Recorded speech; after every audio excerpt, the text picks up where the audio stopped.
संतोष sir, सबसे पहले तो ये जो बाजार की चाल है, ये बढ़िया मौसम, बारिश बदल रहा है, कुछ मौसम कुछ यहाँ से उम्मीद करें हरियाली और बढ़ेगी, या केवल छिटपुट बारिश है और बाकी इसके बाद फिर से धूप निकल आएगी?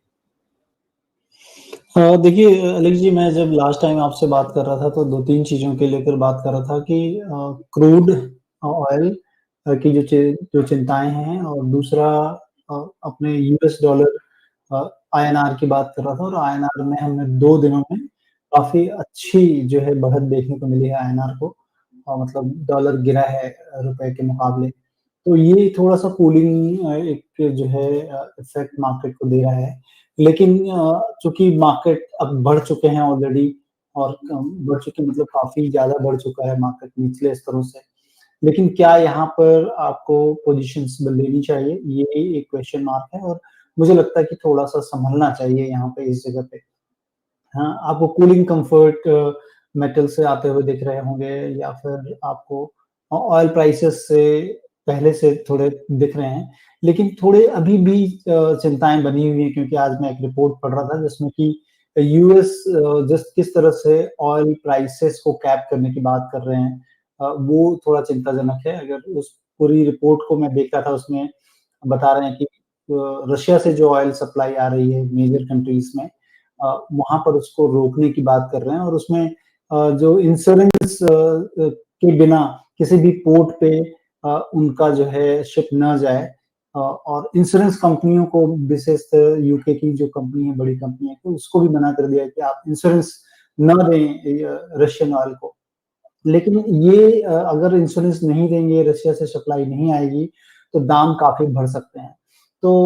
उस पे भी चिंता है, क्योंकि अगर दाम बढ़ेंगे तो इन्फ्लेशन बढ़ेगा, और इन्फ्लेशन से पूरी दुनिया मार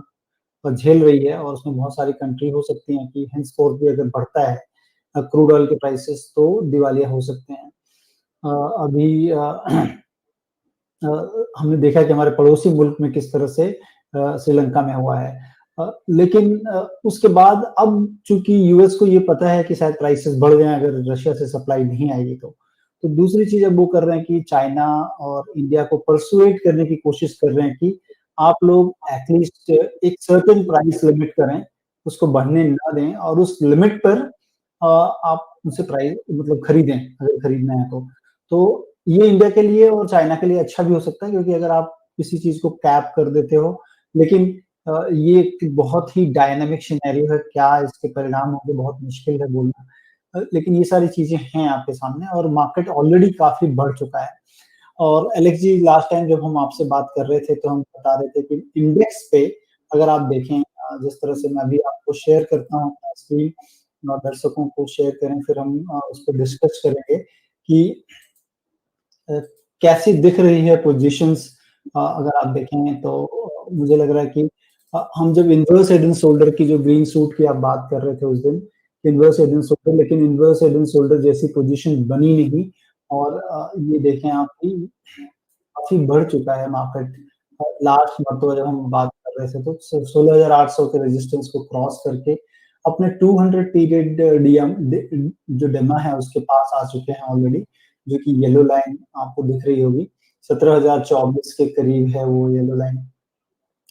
और 200 डेमा ऐसा मानते हैं कि एक चाइना वॉल है बिटवीन बेयर्स एंड बुल्स, तो उसके ऊपर एक बुल मार्केट, उसके नीचे एक बेयर मार्केट, एक डेफिनिशन ये भी है।